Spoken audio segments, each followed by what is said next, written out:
기도하시겠습니다. 사랑이 많으신 하나님 아버지 감사합니다. 오늘도 거룩한 주일을 맞이하여 거룩한 백성들이 거룩한 전에 모여 신령과 진정으로 예배드리고자 합니다. 하나님 저희들의 예배를 흠양하여 주시고 영광 받아 주시옵소서. 예배를 통하여 귀한 말씀을 주셨습니다. 이 말씀의 깊은 교훈을 깨닫게 하여 주시며 지식으로 남지 말고 내 삶에 아버지 하나님 내 마음판에 새길 수 있도록 인도하여 주시옵소서.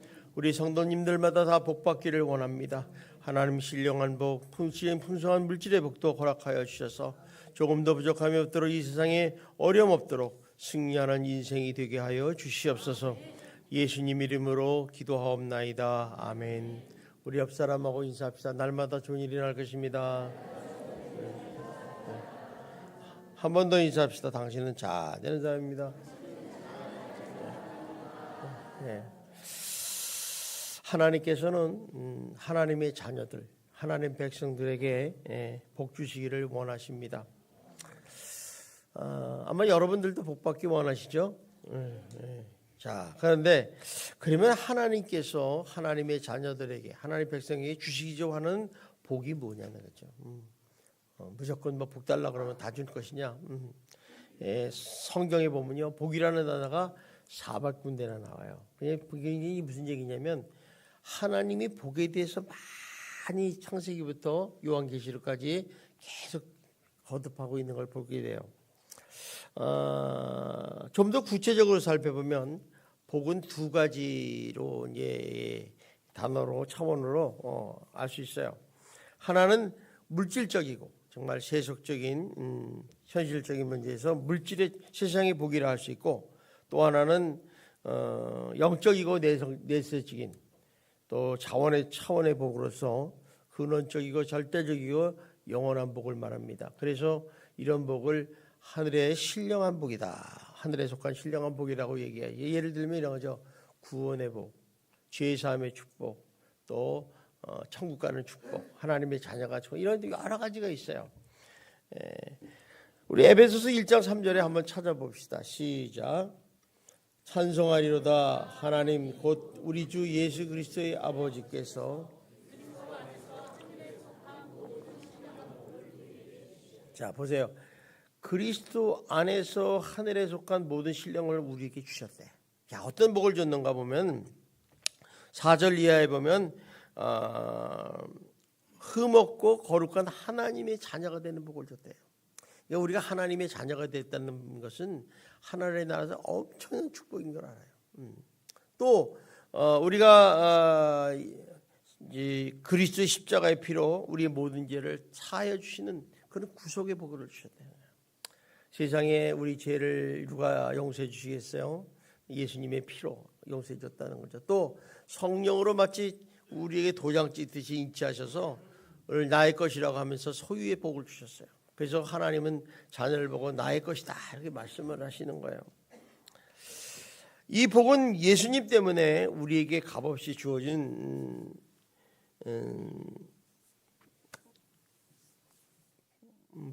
복으로서 정말 천상의 복이고 언약의 복이고 영원한 복인 것을 알 수 있습니다. 그래서 예수 믿는 사람은 반드시 이 복을 받아야 될 줄 믿습니다.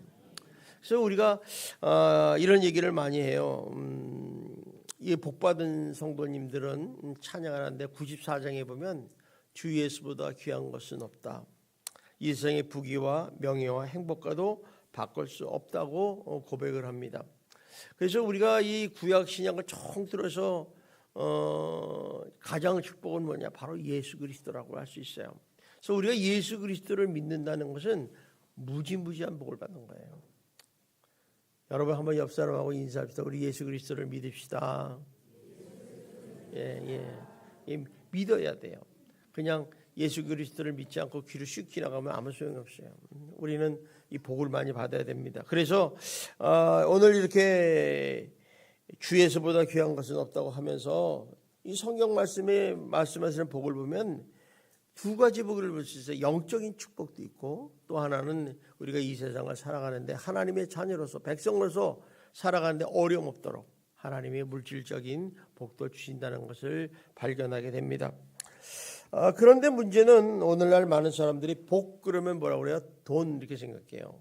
또 어떤 사람은 복 그러면 뭐 물질에 장수하는 복, 자녀들 복, 가정의 복, 뭐 이런 복들을 하면서 생각하면서 이제 늘 이렇게 끊임없이 물질적인 현세적인 복만을 비는 기복신앙도 있다는 것입니다. 그러나 이런 것은 잘못된 사상이에요. 그러니까 우리는 물질적인 축복, 현세적인 축복도 구해야 되겠지만 사실 영적인 축복도 구해야 된다는 것을 알 수가 있습니다. 그래서 이런 물질적이고 현세적인 축복은 어떻게 받느냐? 그것은 바로 하나님께서 당신의 주권에 따라 주세요. 그래서 주시기도 하고 걷어가시기도 하고, 또 우리 신앙을 좀 유지하고 발전시키기 위해서 어떤 사람은 물집의 궁핍이나 어떤 역경을 허락하시는 경우가 있어요. 그래서 우리가 예수 믿는데 자꾸 힘들고 어려워요. 그러면 뭐래요? 하나님이 나에게 좀 신앙을 굳건하게 하시려구나, 이런 생각을 가지면 아주 정확하게 맞습니다. 그러므로 우리 이 참된 복을 받는다는 것은 먼저 하나님의 사랑과 순종에서 이게 기반을 두는 거예요. 하나님이 우리를 사랑하고 우리는 하나님에게 순종하는 이런 기반을 줘서 하나님과 나 사이의 올바른 관계를 맺을 때 복이 임하는 거죠. 그래서 우리가 무조건 하나님 복 주세요 한다고 복을 주는 게 아니라 정말 나와 하나님의 자녀의 관계가 유지돼야 된다는 거예요. 그래서 이렇게 분명한 사실을 아시고 여러분들이 하나님의 주권에 모든 걸 맡기세요. 그리고 또 날마다 순간마다 하나님과의 올바른 관계를 맺기 위해서 전력을 다해야 될 줄 믿습니다. 그래서 우리가 매일같이 하나님께 올바른 관계를 맺으라, 의의 관계를 맺으라 하는 얘기는 다른 말로만은 너 복받는 인생이 되라, 행복한 인생이 되라는 얘기예요. 그러니까 뭐 하나님과 올바른 관계를 맺고 교회만 열심히 다니면 되지 이렇게 생각하지만 그거는 착각이라는 것입니다. 오늘 본문을 보면 오벳 에돔이라는 사람이 나옵니다. 우리 한번 11절 볼까요? 어떻게 나오는가? 시작. 여호와의 개가 가드 사람 오벳에돔 집에 그의 집에 복을 주시니라. 여기 보니까 에돔과 그의 온 집에 복을 주셨대. 또 12절에도 보면 똑같은 말이 나와요. 한번 보시죠. 시작. 어떤 사람이 다윗 왕에게 이 아뢰어 이르되 여호와께서 하나님에게로 말미암아 오벳에돔의 집과 그의 모든 소에 복을 주셨다 한지라. 그러니까 하나님께서 괴로 인해서, 법궤로 인해서, 하나님의 언약 괴로 위해서 이렇게 복을 주셨다 하는 거예요. 그러니까 분명히 보면 오벳에돔이라는 사람이 여호와의 법궤로 인해서 복받은 사람인 걸 알 수가 있어요. 자, 그러면 우리가 그렇다면 무엇 때문에 하나님께서 이 오벳에돔과 그의 온 집에 복을 주셨을까? 오늘 답이 나오죠. 근데 이제 이 오벳에돔의 집의 얘기를 하기 전에 먼저 언약궤에 대한 얘기를 좀 하고자 합니다. 왜냐하면 이 언약궤는 이스라엘 백성이 준 거거든요. 그런데 왜 그게 무슨 문제가 될까? 사실 블레셋 군대에게 뺏겨가지고 그것이 이제 아비나답 집에다 이 오벳에돔 집까지 오기까지 과정이 쭉 좀 알 필요가 있어요. 사실 출애굽기 시대 때 하나님께서 이스라엘 백성들을 부르셔서 시내산에 모이게 합니다. 그리고 시내산 언약을 받고 난 다음에 모세를 통해서 하나님의 임재하시면 언약궤와 성막을 주세요. 그래서 이때부터 이제 이 하나님의 언약궤는 항상 이스라엘 백성들이 함께 하시는 거예요. 그냥 어디를 가든지 하나님이 함께 하시고 여기 있으면 여기 쓰고, 그래서 하나님의 언약궤의 움직임을 보면서 그들이 바로 섰다는 것입니다. 그래서 그들의 신앙의 중심은 항상 성막이고 하나님의 언약궤였어요. 근데 언약궤가 너무너무 거룩하셔. 그래서 언약궤를 보러 가려면 정말 평생에 한 번 대제사장이 속죄제를 드리고 들어갈 수밖에 없는 것입니다. 그래서 광야 40년 동안에도 하나님이 함께 하셨고, 또 가나안 정복 시에도 하나님이 함께 했어요. 그래서 가나안 정복할 때 들어갈 때면 언약궤를 앞서서 요단강을 건너고 여리고성을 무너뜨리고 이렇게 지냈어요. 그래서 그때는 길갈이라는 곳에 성막을 가지고 그 언약궤를 거기다 이제 안치시켰어요. 그러다가 어느 있다가 또 실로로 옮겨가지고 성막과 언약궤를 안치시킨 것을 우리가 발견하게 됩니다. 그런데 어느 날 엘리 제사장 시절에 블레셋이 이스라엘을 침공을 해요.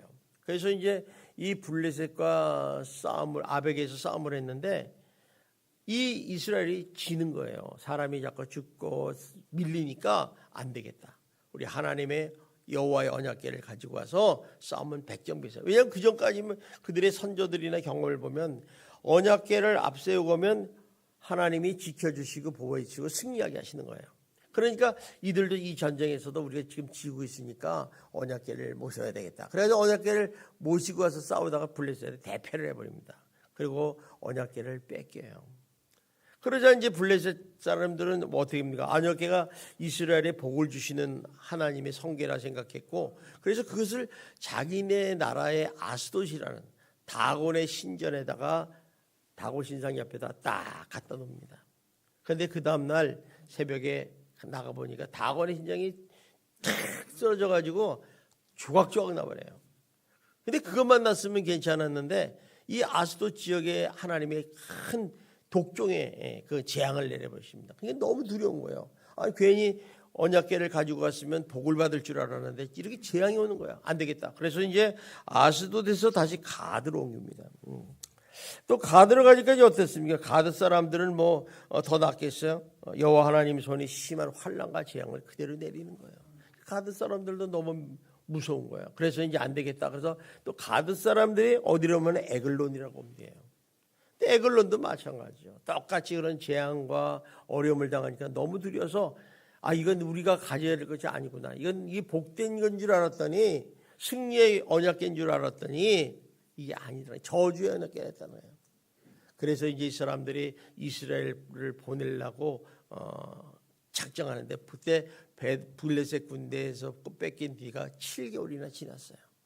그래서 그들이 이제 이 에글론에서 다시 이제 베세메스라는 곳으로 보냅니다. 그냥 바로 경계선의 옆에 있어요.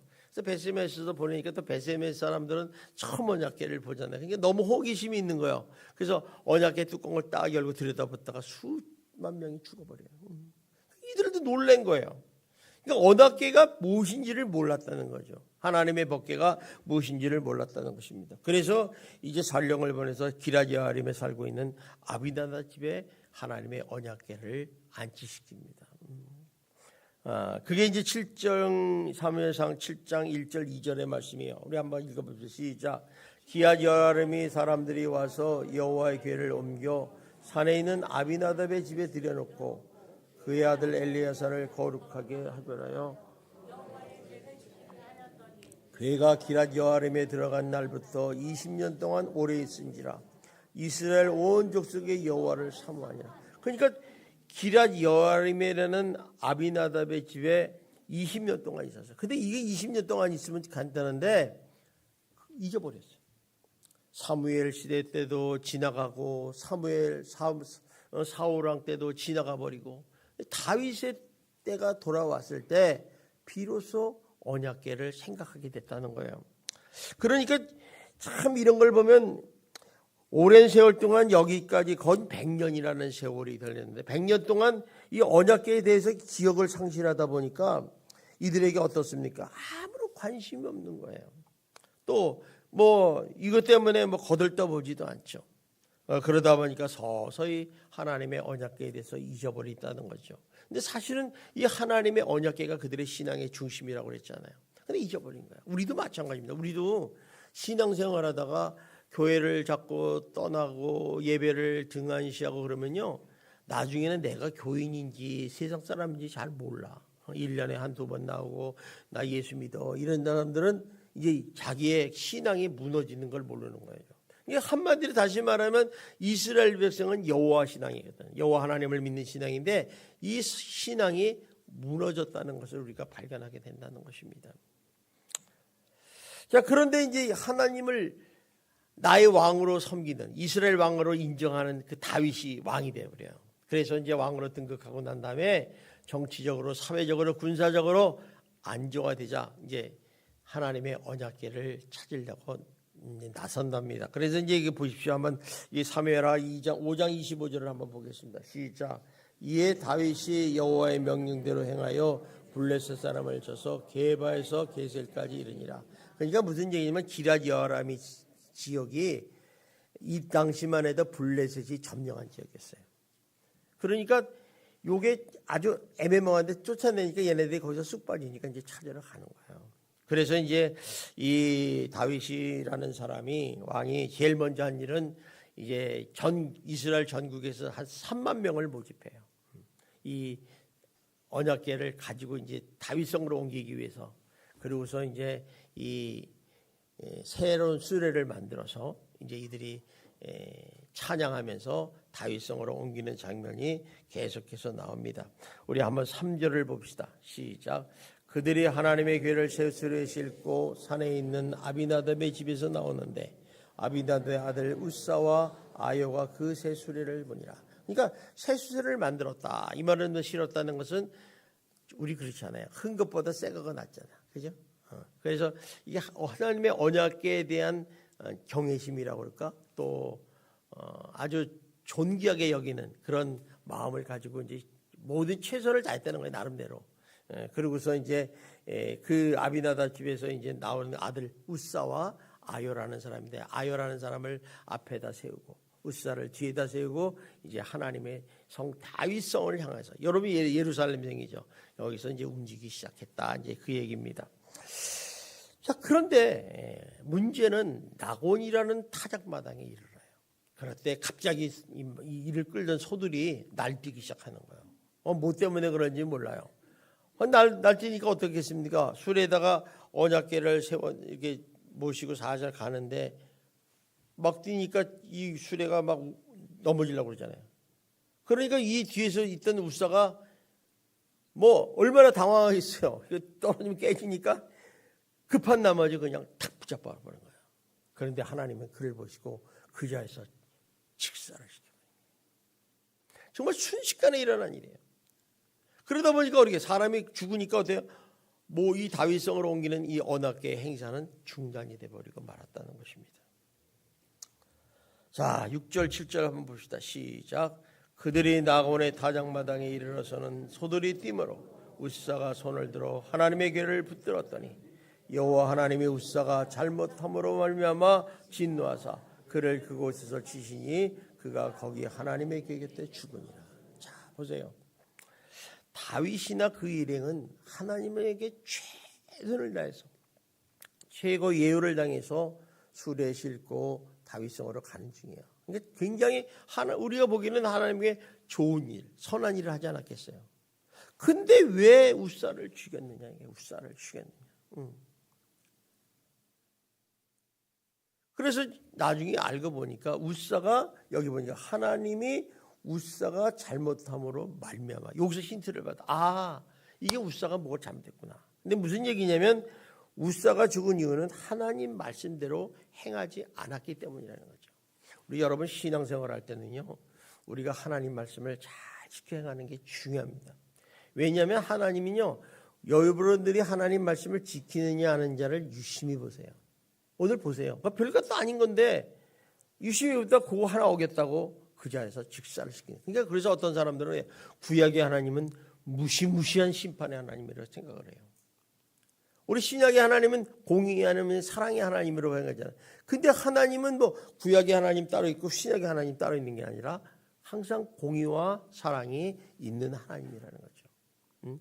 그러니까 이렇게 죽으니까 이 다윗의 일행과 다윗은 하나님 말씀을 무시한 채 그냥 이방인이 사용하는 방법을 쫓아서 여호와의 불법을 수레에다 심었다는 거예요. 이건 그 지역의 사람들이 마찬가지 방법이에요.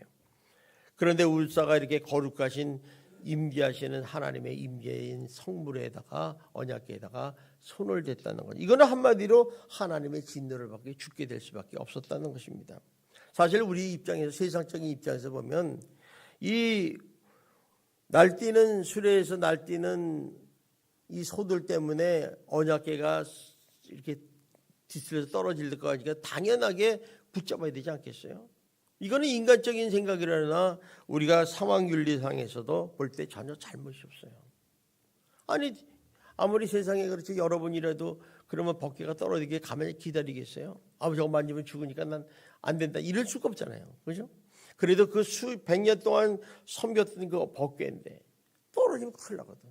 그러니까 자기 나름대로 그냥 얼떨결에 딱 붙잡은 거예요. 그런데 죽게 됐다는 거예요. 이런 행위는 무슨 얘기냐면 하나님 말씀에 근거해 볼 때 엄연한 신성모독이었다는 거예요. 그러니까 우리가 말씀을 모르는 것도 죄예요. 그래서 여러분들에게 말씀을 배우십시오. 여러분 양육을 받으십시오. 이런 얘기가 말씀을 모르면 그게 잘못인지를 모른다는 거예요. 말씀을 알아야지 하나님이 기뻐하는 삶을 살 수가 있다는 것을 알 수 있습니다. 그런데 왜 그랬느냐면 민수기 4장 15절에 아주 규례로 잘 나와 있어요. 봅시다. 시작. 진영을 떠날 때 아론과 그의 아들들이 고앗 자손들이 와서 맬 것이니라. 그러나 성물을 만지지 말라. 그들이 죽으니라. 회막 중에서 그들을 고앗 자손이 맬 것이다. 그러니까 여기 보니까 분명하게 이렇게 진영을 떠날 때, 이제 짐이 성막이니까 짐을 쌀 거 아니야. 이사를 갈 때 고앗 자손들이 와서 그 언약궤를 메고 가야 되는 거예요. 이게 하나님의 율례예요.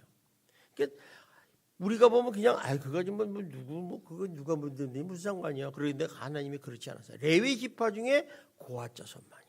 근데 또 고봐야 돼. 그러나 성물을 만지지 마. 우연치 않게 만질 수가 있어요. 이렇게 지나가다가 이렇게 만질 수 있죠. 그죠? 그러면 죽는다 이런 얘기예요. 참 어려운 삶이에요. 무슨 말이냐면 반드시 레위 지파 중에 고앗 자손만이 이 언약궤를 메고 갈 것이다. 이렇게 얘기하시는 거예요. 그런데 지금 어땠어요? 수레에 싣고 온 거예요. 거기다 또 우사가 떨어지는 얼굴뼈에 뭘 만졌잖아요. 그래서 죽는 수밖에 없다는 것을 우리가 발견하게 됩니다. 이처럼 하나님은요 아주 매우 엄격하게 세세하게 이 법궤에 대한 이동 방법에 대해서 규례를 잘 정하고 있다는 거예요. 여러분 하나님의 말씀은요 그냥 적당히 쓰신 게 아니에요. 적당히 쓴 게 아니라 아주 세밀하고 유심하게 쓰는 거예요. 그래서 우리들이 이 말씀을 볼 때는 자세히 봐야 돼요. 그렇지 않으면 하나님이 복을 주신다고 하니까 예수 믿으면 무조건 복 받는구나 이렇게 생각하는 거예요. 착각할 수 있어요. 그러니까 그만큼 우사가 이렇게 엄하게 말씀했는데 우사가 그 언약궤를 만졌다는 얘기는 한마디로 하나님의 그 말씀을 몰랐다는 거예요. 무지했다는 거예요. 그러니까 무식이지예요. 우리 여러분도 하나님 앞에 갔을 때 너 왜 그렇게 살았어? 전 말씀 몰라서 그랬어요. 몰라서. 우리 그러잖아요. 모르면 변명하잖아요. 전 몰라서 그랬어요. 근데 그것도 죄라는 거예요. 그러니까 죄를 짓는 거예요. 또 이 사람은 어떤 생각을 하냐면 하나님의 명령을 소홀히 여겼어요. 대수롭지 않게 봤다는 거예요. 누구나 이러니까 100년 만에 그런 보니까 처음 보는 거 아니에요. 또 더군다나 문제는 하나님을 우습게 봤다는 거예요. 가볍게 여겼다는 거예요. 여러분 우리 신앙인들은요 성도님들은 하나님을 경외하는 성도가 되시기를 주님의 이름으로 축원합니다. 경외하는 마음과 가볍게 하는 마음은 전혀 달라요. 그래서 하나님 말씀을 지키는 사람들은 하나님을 경외하는 자세로 보여요. 하나님을 두렵고 떨리는 자세로 우리가 말씀을 지키지만 말씀을 안 지키는 사람들을 보면 하나님이 우스워요. 가볍게 보내. 왜? 하나님이 이렇게 우사처럼 벼락을 내려서 죽여버리면 여러분 안 지키겠어요? 지키겠어요? 그건 지키죠 당연히. 근데 아무 일이 안 일어나. 그러니까 내가 잘못해도 하나님은 사랑으로 다 용서해 주겠구나. 착각하지 마십시오. 하나님이 다 기록하고 있어요. 기록하고 있어요. 그러니까 이렇게 그래서 따라서 우리가 하나님의 명령을 잘못된 행실을 하고 형통한 율사계는 하나님의 거룩하심을 침해하는 향한 자의 진노의 심판이었다는 것입니다. 우리 신앙도 마찬가지입니다. 우리 때로는 인간의 열심이 중요해요. 정말 하나님이라면서 열심히 일하는 사람이 있잖아요. 그죠? 그런데 그 열심이 하나님 말씀을 앞질러 가거나 또 그 열심이 하나님의 빗나가기 위해서는 하나님을 기쁘게 할 수 없다는 것입니다. 그래서 우리가 하나님을 기쁘게 하는 인생을 살려면 항상 말씀이라는 잣대를 가지고 좌로나 우로나 치우치지 말아야 돼요. 그래서 여호수아한테도 그러자 하나님이 네가 좌로나 우로나 치우치지 말고 이 말씀대로 지켜 행하라. 그러면 너와 함께하고 너를 형통하게 하겠다는 거예요. 복을 주겠다는 거예요. 근데 우리는 그런 걸 몰라요. 신앙생활. 그래서 여러분들은 공부를 배울 수 있는 사람, 시간이 있으면 성경을 알 수 있으면 성경을 자꾸 읽고 여러분이 이렇게 말씀을 들어야 된다는 것을 우리가 알 수가 있습니다. 그래서 우리가 이렇게 여기서 발견하는 거 하나님은 하나님 말씀의 근거에서 판단해야지 인간적인 관점에서 판단하면 실수한다는 거예요. 지금 다윗이 그런 거예요. 다윗이. 또 그 밑에 있는 사람들도 그 언약궤를 100년 만에 옮기다 보니까 다 잊어버린 거예요.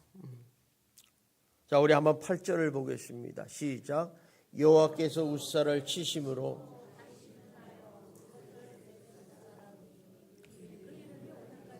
자, 여기 보니까 치신다는 단어가 있잖아요. 여러분 종종 그러잖아요. 하나님이 나를 좀 못 살게 하면 하나님이 나를 쳤어.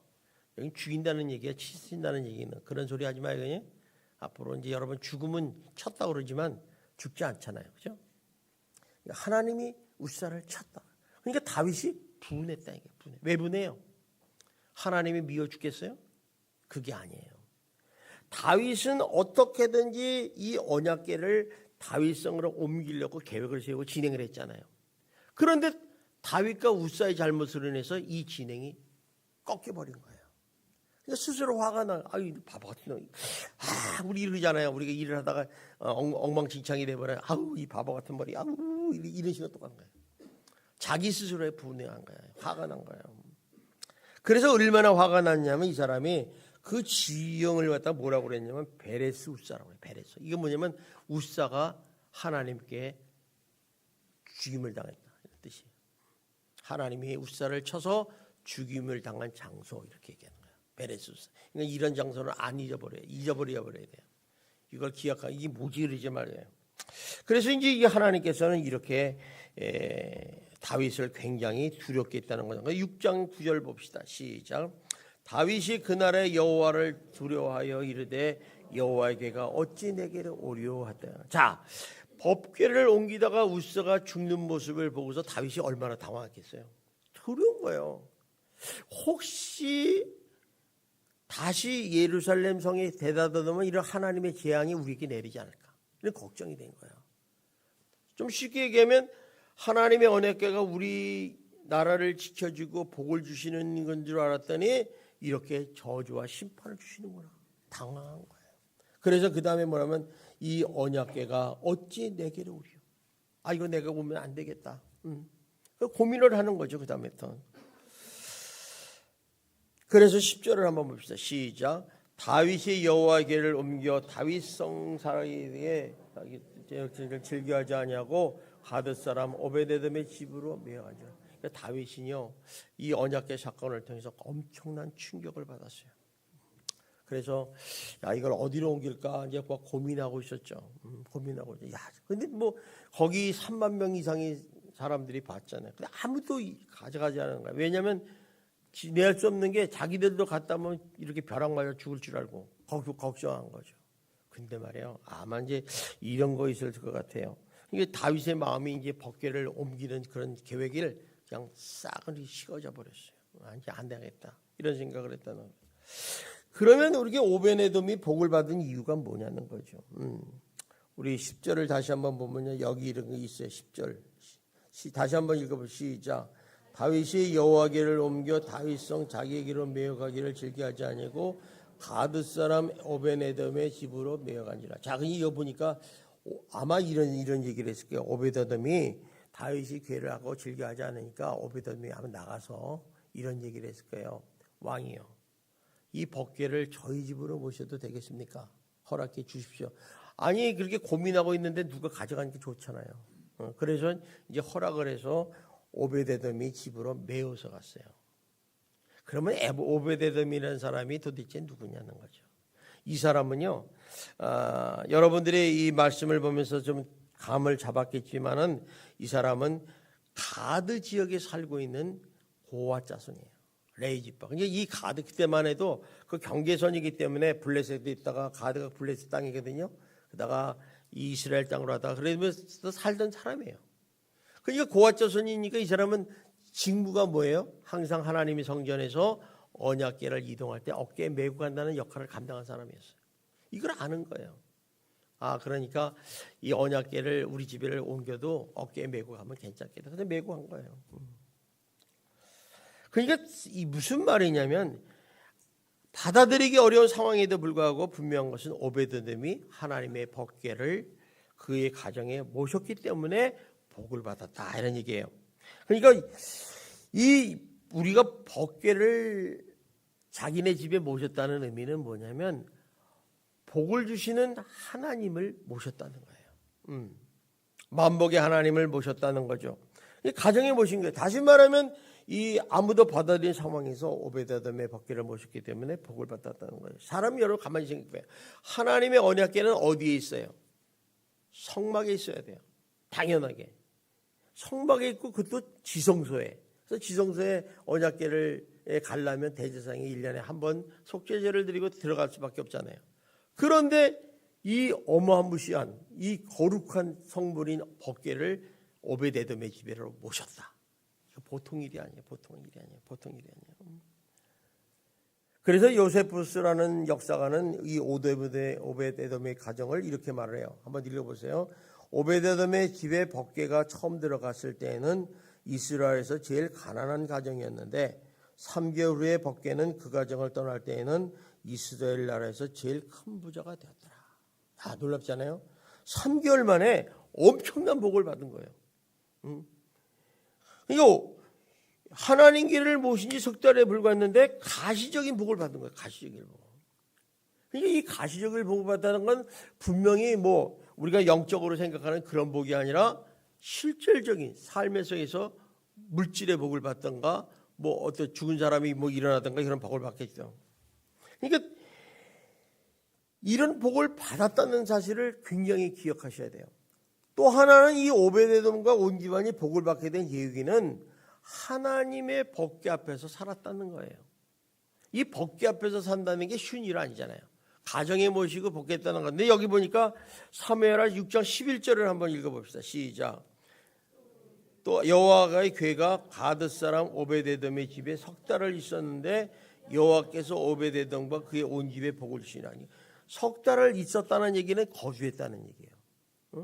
이 달을 있었다는 얘기는 마치 그 가족들처럼 같이 동고동락을 했다는 거예요. 한 식구처럼.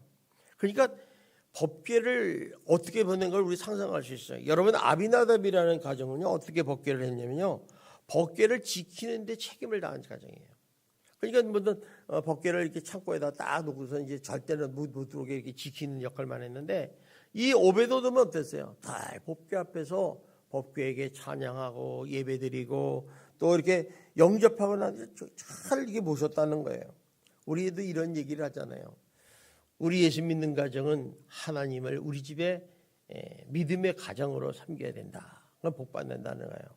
우리 인생도 그렇습니다. 우리 인생도 내 안에 예수로 중심을 주인으로 삼으면 복 받는 인생이 되는 거예요. 또 여러분들의 직장도 마찬가지. 그래서 어떤 사람들은 직장에 회장님 자리를 따로 만드는데 거긴 예수님이 앉을 자리예요. 그리고 그 옆에 이제 자기 자리를 놓는다고 그래요. 그래서 늘 예배를 드리고 어려울 때마다 물어보면서 그 예수님의 말씀대로 산다고 그래요. 이 참 중요한 얘기예요. 그러니까 무슨 말이냐면 하나님 중심으로 살았다는 거예요. 한마디로. 이 법궤는 하나님의 임재를 상징합니다. 그러나 동시에 또 뭐냐면 하나님의 영광스러운 거예요. 그래서 이제 사무엘상 4장 22절에 보면 이런 말씀이 나와요. 우리 봅시다. 시작. 또 이르기를 하나님의 궤를 빼앗겼으므로 영광이 이스라엘에서 떠났다. 그러니까 하나님의 궤를 뺏은 것은 영광이다라는 거예요. 그러니까 하나님의 궤가 우리 집에 들어왔다는 건 하나님의 영광이 가득 차게 됐다는 거죠. 따라서 이 오베드돔은 법궤를 집에 모시고 살면서 자신이 하나님 앞에서 살았어요. 하나님의 영광을 앞에 서는 것처럼 살았다는 거예요. 여러분 요셉이라는 사람 보십시오. 요셉이 하나님 앞에서 사니까 요셉이 있는 곳마다 그 집안이 소유가 풍성해졌다는 것을 말씀하는 걸 보게 되지 않습니까? 그래서 이 석 달 동안에 얼마나 큰 축복을 받았는지 눈으로 확인했을 정도로 봤다는 거예요. 그러니까 이것은 그 불악 사람뿐만 아니라 다윗의 귀까지 나중에 들려와요. 아, 그래? 언약궤가 저주를 내리고 재앙인 줄 알았더니 복을 주시네. 그럼 빨리 가져와야지. 그래서 이제 12절부터 이제 다시 언약궤를 다윗성으로 옮기는 장면이 시작이 된다는 것입니다. 자, 그렇다면 오베드돔과 그 온 집이 어떤 복을 받았냐? 이게 중요한 거잖아요. 그가 받은 복은요, 이게 가시적인 복을 받았다는 것은 분명히 자기 소유에 대해서 복을 받았음을 알 수 있어요. 그러니까 이 매튜 헨리라는 사람은 이렇게 얘기합니다. 아마도 이 말은 그의 가족과 가축과 밭의 소산 등이 풍성해졌음을 의미한다. 이 얘기를 하는 거죠. 맞습니다. 이건 하나님을 내 삶에 나의 가정에 모시고 사는 사람, 하나님의 성전을 중심으로 사는 사람은 이와 같은 귀한 축복을 받게 되는 줄 믿습니다. 여러분 성경에 보면 이삭이라는 사람이 나와요. 이삭인 사람이 흉년이 들었지만 하나님 말씀을 믿고 순종해서 그곳에서 농사를 지었더니 100배의 축복을 받은 거예요. 이렇게 하나님은 물질의 축복, 현세의 축복도 눈에 보이게끔 뛰어나게 하신다는 거예요. 저는 여러분들이 정말 예수 믿는 사람으로서 하나님으로 이 세상을 살아가는데 부족함이 없는 풍성한 복을 받으시기를 주님의 이름으로 축원합니다. 또 하나는 자손이 번성하는 축복을 받았어요. 자, 우리 한번 역대상 26장 8절 봅시다. 시작. 이는 다 오베네돔의 자손이라. 그 직무를 잘하는 것이니 오베데돔에게서 난 자가 60명이라. 무슨 얘기냐면 이 하나님을 경외하고 하나님 말씀을 잘 지켜하는 사람의 복은 뭐냐면 후 자손의 복이 있어요.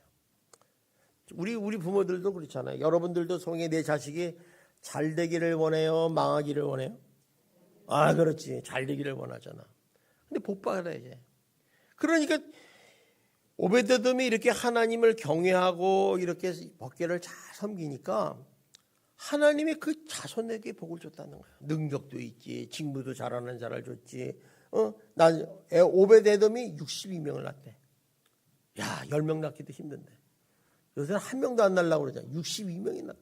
그러니까 복을 막 부어주는 거예요. 뭐 뭔지 모르겠지만 엄청나게 낳았어요. 그러니까 이렇게 자손의 번성을 되는 게 얼마나 중요한지 몰라요. 우리 출애굽기에 보면 이런 말씀이 있어요. 내 말을 지켜 행하는 자에는 1000대까지 복을 준다고 그랬어요. 1000대까지. 은혜를 베푼다는 거예요. 그러나 나를 어기고 나를 불순종하게 생각하는 사람은 3, 4대끼리 저주를 심판을 받겠다고 얘기를 하셨어요. 이게 무슨 얘기냐면 그만큼 하나님 앞에서 하나님을 경외하는 삶을 사는 사람에게는 축복이 임한다는 것을 우리가 알 수가 있습니다. 우리도 마찬가지입니다. 예수님을 나의 구주로 영접하고 나의 삶 가운데 모시고 살면 복받는 인생이 될 줄 믿습니다. 그래서 예수 믿으면 복받는다는 거예요. 예수 믿는데 내 삶의 중심에다 두지 않아요. 복 못 받죠. 그냥 교회만 왔다 갔다 하면 별 일 없잖아요. 여러분이 건강의 복, 뭐 축복의 복, 뭐 가정의 복, 물질의 복 다 받으시려면 예수님을 내 가슴, 마음의 삶의 중심에 두셔야 돼요. 내 주인으로 삼기고 하면 하나님이 저절로 잘 되게 할 줄 믿습니다. 우리 성도님들이 그렇잖아요. 우리 성도님은 우리 교회 살 때 우리 교회가 처음에 얼마나 가난했어요. 정말 힘들죠. 근데 믿음 안에서 잘 믿음 생활하고 사니까 다 부자가 됐더라고요. 이게 얼마나 축복인지는 몰라요. 그러니까 우리가 예수 믿으면 복을 받기 때문에 믿는 것이 아니라 예수를 믿음으로써 어떤 어려움을 당한다 할지라도 하나님이 지시하신 성경 말씀을 따라 잘 섬기면 변함없이 하나님의 풍성한 선물을 허락하신다는 것을 알 수가 있습니다. 그러므로 여러분, 오늘날은 우리는 하나님의 복궤를 집에 모시지 않아요. 오늘은 어디서 뭐예요? 살아계신 그 하나님 예수님을 직접 내 마음에 가정에 모시고 살고 있어요. 이게 믿음의 사람들이에요. 여러분들은 이제 우리 예수만교 성도님들은 항상 우리 가정의 믿음의 중심이 누구예요? 예수님이어야 돼요. 믿습니까? 그렇게 사셔야 돼요. 내 삶의 주인이 누구예요? 예수님이라는 거예요. 그렇게 살아요. 그러면 복을 안 줄 수가 없어요. 복을 안 줄 수가 없어요. 복 받아야 되는 거예요. 그래서 이제 우리가 영광스러운 하나님을 우리 가정에 모시고 있으니까 오베데돔처럼 복을 받을 수 있다는 것입니다. 여러분, 하나님은요, 하나님의 자녀와 백성에게 복을 주기를 원하세요. 이거를 알으셔야 돼요.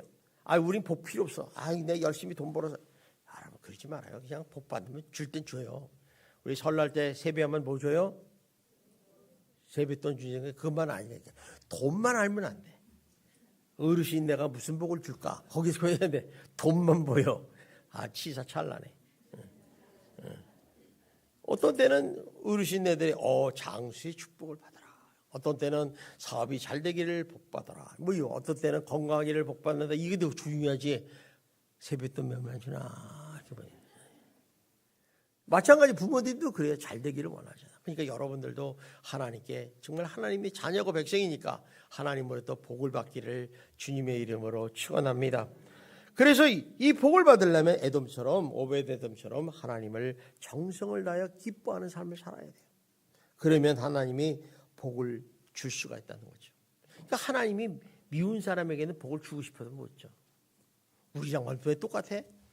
하나님은 자기를 기뻐하는 자를 기뻐하시는 거예요. 내게 가까이 오는 자에게 복을 주시기를 원하신다는 거예요.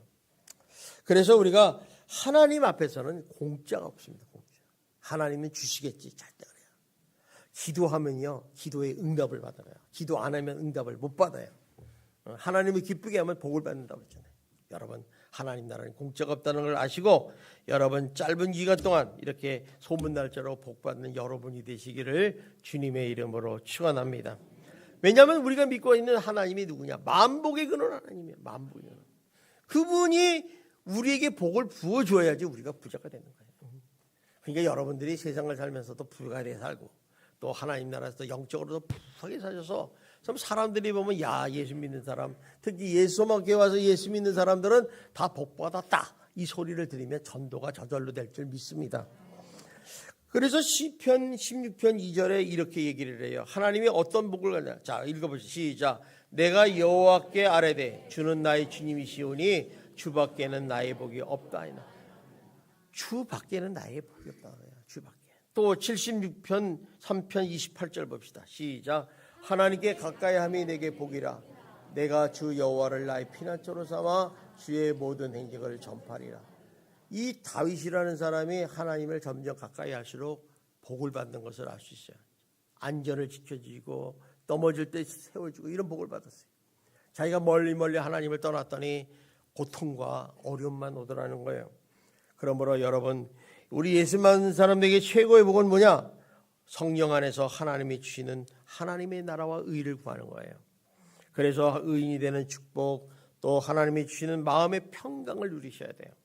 그래서 예수 믿는 사람은 근심 걱정이 사라지고 평강이 마음껏 누릴 줄 믿습니다. 또 하나님이 주시는 기쁨을 마음껏 누려야 돼요. 그래서 하나님이 함께하는 축복, 임마누엘 축복을 통해서 여러분의 삶과 가정이 하늘나 천국이 되시기를 주님의 이름으로 축원합니다. 기도하겠습니다. 사랑이 많으신 하나님 아버지 감사합니다. 하나님께서 저희들을 지극히 사랑하셔서 이렇게 오베데돔과 그의 집의 복을 하나님이 주시는 것을 보면서 우리도 그러한 복을 받기를 소원합니다. 우리 예수님께 모든 성도들 한 사람 한 사람 비록 지금 어렵고 힘들지라도 하나님을 기쁘게 하며 하나님을 경외하는 복된 성도가 되어서 한없는 풍성한 복을 받을 수 있도록 인도하여 주시옵소서. 예수님 이름으로 기도드리옵나이다. 아멘. 아멘.